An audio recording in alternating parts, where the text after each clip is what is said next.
भीमा दोस्ती के पीछे छुपा शैतान। नामरूप गांव बहुत पुराना और रहस्यमयी था। दिन में ये गांव बिल्कुल सामान्य लगता, लेकिन जैसे ही रात होती यहाँ की हवाओं में अजीब सी सरसराहट भर जाती। गांव के बुजुर्ग कहते थे, जो सूरज ढलने के बाद इस जंगल की ओर गया वो इंसान वापस नहीं लौटा। सी गांव में रहता था विनोद, एक सीधा सादा लड़का। बचपन से ही उसका एक ही सबसे अच्छा दोस्त था, भीमा। भीमा हर वक्त विनोद के साथ रहता, उसकी मदद करता, उसकी रक्षा करता। गांव वाले कहते थे, ऐसा दोस्त सबको मिले। लेकिन किसी को नहीं पता था कि भीमा इंसान नहीं था। शुरुआत उस रात से हुई। एक रात विनोद अपने खेत से लौट रहा था। रास्ते में अचानक उसे किसी के रोने की आवाज सुनाई दी। आवाज जंगल के अंदर से आ रही थी। विनोद डर गया। तभी पीछे से आवाज आई, डर मत, मैं हूँ माँ। ये आवाज थी भीमा की। भीमा बोला, ये जंगल सुरक्षित नहीं है, चल घर चलते हैं। लेकिन विनोद ने देखा, भीमा की परछाई जमीन पर सीधी नहीं थी, बल्कि टेढ़ी मेढ़ी और सींगों जैसी बन रही थी। विनोद ने इसे थकान समझकर नजरअंदाज कर दिया। गांव में मौतें शुरू हो गईं।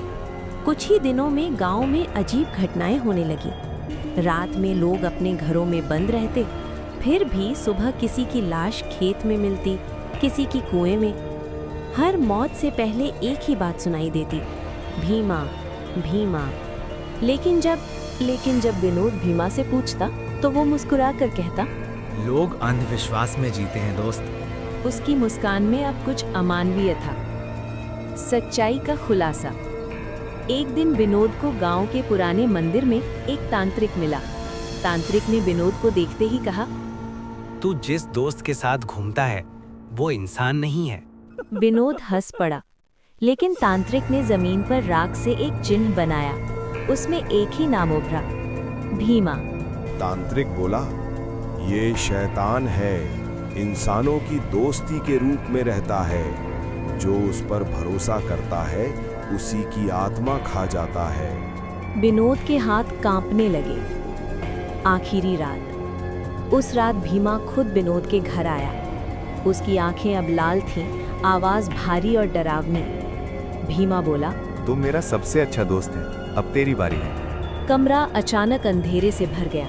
दीवारों पर खून जैसे निशान उभर आए। भीमा का असली रूप सामने आ गया, सींग, जलती आंखें और काली छाया। लेकिन विनोद ने तांत्रिक का दिया मंत्र पढ़ा। एक जोरदार चीख के साथ भीमा जलने लगा। उसने आखिरी बार कहा, दोस्ती ही मेरी ताकत थी और वही मेरी कमजोरी। अंत या शुरुआत। सुबह गांव में शांति थी, लेकिन विनोद अब पहले जैसा नहीं रहा। कभी कभी लोग कहते हैं, रात में विनोद की परछाई भी सींगों वाली दिखती है। शायद भीमा पूरी तरह मरा नहीं। अगर आपको ये कहानी डरावनी लगी तो वीडियो को लाइक और शेयर करें और कमेंट में बताइए क्या आप पार्ट 2 देखना चाहते हैं, क्योंकि नामरूप की कहानी अभी खत्म नहीं हुई है।